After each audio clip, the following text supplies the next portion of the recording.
안녕하세요. 요즘 기술 업계는 그야말로 AI 하잖아요. 모든 게 AI를 중심으로 돌아가는 것 같아요. 그런데 여기서 다들 궁금해하는 게 딱 하나 있죠. AI 엔지니어. 도대체 기존의 소프트웨어 엔지니어랑 뭐가 다른 걸까? 오늘 바로 그 핵심, 제가 아주 명확하게 짚어드리겠습니다. 자, 오늘 이야기 순서는 이렇습니다. 먼저 지금 이 AI 열풍, 골드러시라고까지 불리는데 이게 어느 정도인지 한번 보고요. 그 다음에 소프트웨어 엔지니어와 AI 엔지니어, 뭐가 다른지 제대로 파헤쳐 볼 겁니다. 그리고 이 둘이 어떻게 융합되고 있는지, 그래서 기술 업계의 룰이 어떻게 바뀌고 있는지 알아볼 거고요. 마지막으로 제일 중요한 거, 이 변화 속에서 나는 뭘 해야 할까? 그 방향을 같이 찾아보시죠. 좋습니다. 첫 번째 주제 바로 AI 골드러시입니다. 지금 이 AI 붐, 그냥 잠깐 스쳐 지나가는 유행이 절대 아니에요. 이건 기술 산업의 판 자체를 완전히 뒤흔드는 말 그대로 새로운 개척 시대가 열린 거죠. 이거 한번 보세요. 링크드인 보고서를 보면요. 지금 가장 빠르게 성장하는 직업 1위가 바로 AI 엔지니어입니다. 1위. 이 숫자 하나가 사실 모든 걸 말해주죠. 시장이 얼마나 AI 전문가를 목마르게 찾고 있는지, 그리고 왜 그 거대한 빅테크 기업들이 AI 인재 모시기에 거의 사활을 거는지 바로 알 수 있는 대목입니다. PwC에서 나온 보고서에 이런 말이 있어요. AI는 사람의 가치를 떨어뜨리는 게 아니라 오히려 더 높일 수 있다. 이게 정말 핵심인 것 같아요. 단순히 일자리를 뺏는 게 아니라는 거죠. 실제로 데이터를 봐도 AI 기술이 가장 활발하게 도입된 산업 분야의 임금이요, 다른 분야보다 무려 2배나 빠르게 오르고 있대요. 그러니까 AI가 오히려 우리 몸값을 더 높여주는 그런 촉매제가 되고 있는 셈이죠. 자, 그럼 이제 이 이야기의 두 주인공을 한번 제대로 만나볼까요?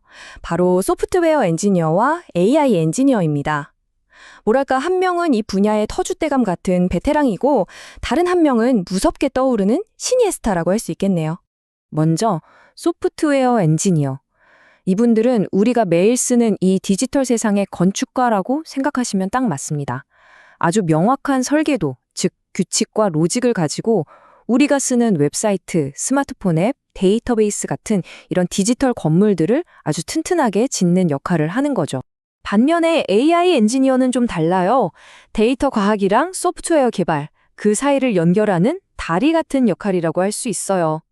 복잡한 AI 모델을 그냥 연구실에 두는 게 아니라 우리가 실제로 쓸 수 있는 서비스로 만들어야 할 필요가 커지면서 등장한 직업이죠. 이분들의 핵심 역할은 시스템이 스스로 생각하고 배우도록 가르치는, 말하자면 AI 트레이너인 셈입니다. 그럼 이 둘의 가장 결정적인 차이, 그 핵심은 뭘까요? 바로 문제를 푸는 접근 방식 자체가 근본적으로 다릅니다. 핵심은 이거예요. 소프트웨어 엔지니어는 결정론적인, 그러니까 정해진 답이 있는 시스템을 만들어요. 마치 레시피를 짜는 것과 같죠.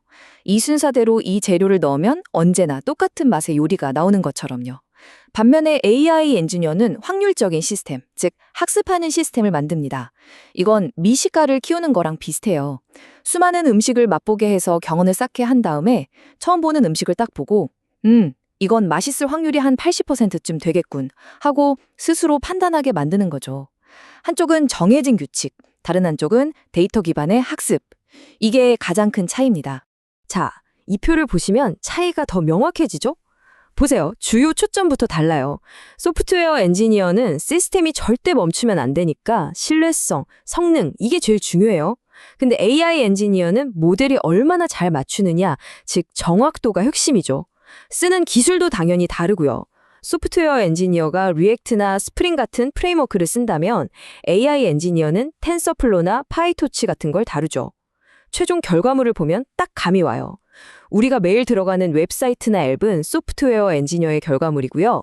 넷플릭스가 이거 한번 봐보세요 하고 추천해주는 거, 그게 바로 AI 엔지니어의 작동입니다. 자, 그런데 말이죠. 이렇게 딱딱 나눠서 설명하긴 했지만 사실 현실에서는 이 둘의 경계가 점점 희미해지고 있어요. 칼로 무자르듯이 넌 이거, 난 저거 할 수가 없다는 거죠. 두 세계가 서로 엄청나게 영향을 주면서 섞이고 있거든요. 실제로 많은 AI 엔지니어들이 어떻게 커리어를 시작했나 보면요. 대부분이 소프트웨어 엔지니어 출신이에요. 이게 가장 일반적인 경로거든요. 탄탄한 소프트웨어 개발 기본기를 먼저 갖추고 그 위에 머신러닝이나 데이터 과학 지식을 쌓고 텐서플로우 같은 AI 전문 도구를 익히는 거죠.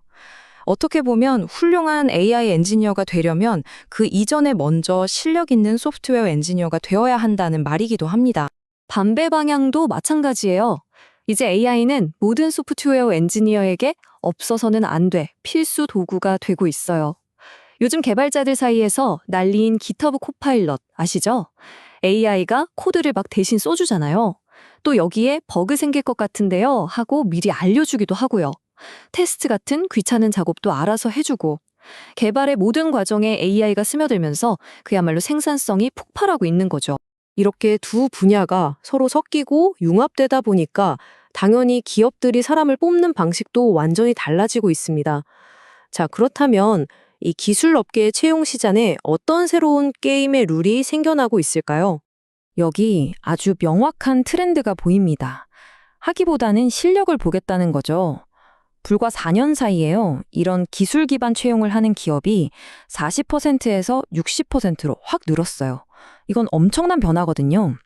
이제는 어느 학교 나오셨어요?가 아니라 그래서 뭘 할 줄 아시는데요. 이게 훨씬 더 중요한 질문이 된 시대입니다. 그런데 말이죠. 그럼 이렇게 실력만 보면 모든 게 공정하고 완벽해질까요? 그게 또 그렇게 간단한 문제가 아닙니다. 진짜 실력 있는 사람을 알아보는 게 말처럼 쉽지가 않거든요. 여기에는 또 다른 함정들이 숨어 있습니다. 아무리 기술이 발전해도 사람을 뽑는 건 결국 사람이 하는 일이라 편견이 끼어들기 쉬워요. 예를 들면 실력보다는 그냥 나랑 좀 비슷한데? 우리랑 잘 맞을 것 같은데? 하는 느낌에 끌리는 유연 편향이 있고요. 아니면 면접 초반에 이 사람 괜찮네? 싶으면 그 뒤로는 그 생각을 뒷받침할 증거만 찾으려고 하는 확증 편향도 있죠. 여러 명이 같이 면접 볼 때 한 사람이 세게 주장하면 나머지가 그냥 따라가는 동조 편향도 흔하고요. 심지어 요즘엔 AI 채용 도구가 주는 점수만 너무 믿다가 오히려 더 중요한 걸 놓치는 자동화 편향이라는 새로운 문제까지 생겼어요. 결국 중요한 건 이런 편견을 줄일 수 있는 체계적인 평가 시스템을 갖추는 거겠죠? 자, 이제 마지막으로 가장 중요한 질문을 던져볼 시간입니다. 이렇게 AI가 모든 걸 바꾸는 시대에 우리 그리고 여러분은 어떤 역할을 해야 할까요? 이런 말이 있습니다. 교육의 진짜 목적은 기계보다 나은 인간을 만드는 거라고요. AI랑 계산 속도나 암기력으로 경쟁하자는 게 아니에요. 그건 이제 의미가 없죠. 대신 AI가 절대 흉내낼 수 없는 거 바로 비판적으로 생각하고 새로운 걸 만들어내는 창의력, 이런 우리 인간 고유의 능력을 키워야 한다는 겁니다. 정답만 잘 찾는 기계 같은 사람이 아니라 정답이 없는 문제 앞에서 자신만의 해답을 만들어가는 진짜 사람이 되어야 하는 거죠. 결국 AI는 그냥 도구입니다. 아주 강력한 도구죠. 이 도구를 어떻게 써느냐에 따라서 그 결과는 정말 하늘과 땅 차이가 될 겁니다. 오늘 우리는 AI와 소프트웨어 엔지니어링이라는 두 세계가 어떻게 만나고 변해가는지 그 지도를 함께 그려봤습니다. 이제 남은 질문은 이것 하나입니다. 여러분은 이 강력한 도구를 손에 쥐고 어떻게 사용하시겠습니까?